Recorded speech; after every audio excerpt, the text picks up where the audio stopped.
Welcome to your Mortgage Insider Update. It is August 25th, and we are off the heels of the Fed chairman opening the door wide open to a rate cut at their September meeting.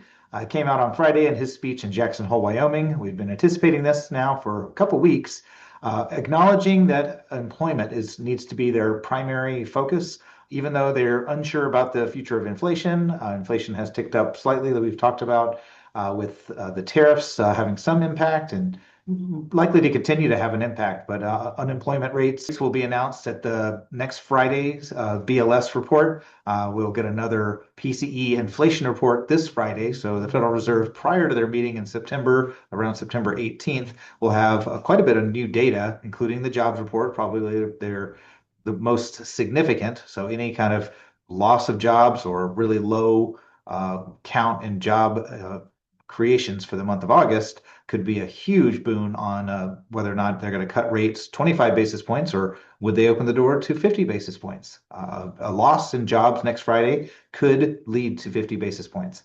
Along the way, though, the inflation reports for PCE and then CPI and producer price index will also come out with their reports middle of next month that will also have an impact before the Fed meets again. So the markets have started to dive in and accept the fact that the Feds are likely going to cut. That was already a 75% chance prior to Fed Chairman Powell speaking last week. Now it's pushed up over 85%. Let's check it out.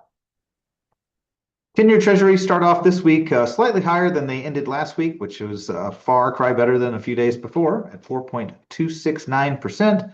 Mortgage-backed securities down slightly. Mortgage-backed securities reverse in the opposite of the interest rate. So a down day on mortgage-backed security pricing means a press higher on interest rates. 5 basis points is pretty mild, just like 1 basis point is pretty mild for the start on the 10-year.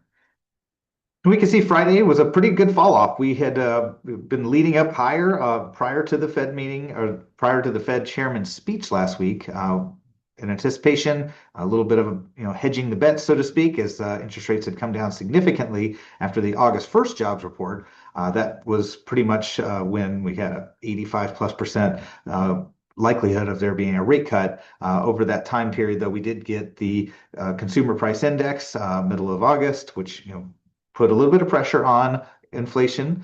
So inflation expectations brought interest rates a little bit higher, and then at 7 a.m. on last Friday, we had the huge fall off and it ended the day pretty substantially down. Starting this day off pretty similar. It's bounced up and pretty steady.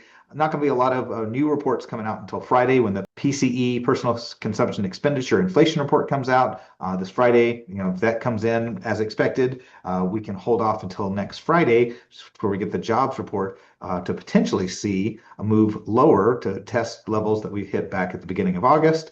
We'd have to go a little ways back to get lower rates than where we are right now.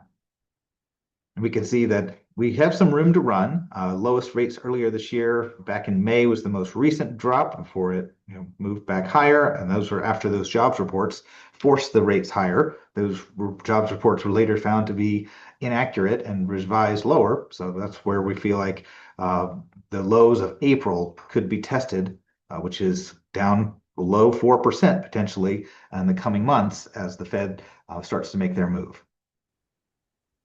So if the Treasury bonds can get down close to 4%, that would represent a much lower 6.5%, well, maybe even 6.1% in interest rates on 30-year mortgages if we could get down to close to 4% on those 10-year Treasuries. So keep an eye out on that. Cross our fingers, hope for the best, plan for the worst. As we get into the fall, we could find a little bit of wind in our sail as the real estate market has slowed down this summer. A lot of homes have been sitting on the market a little longer than the sellers might have liked. So this could be their opportunity to snap up more enthusiastic buyers. Have a great week.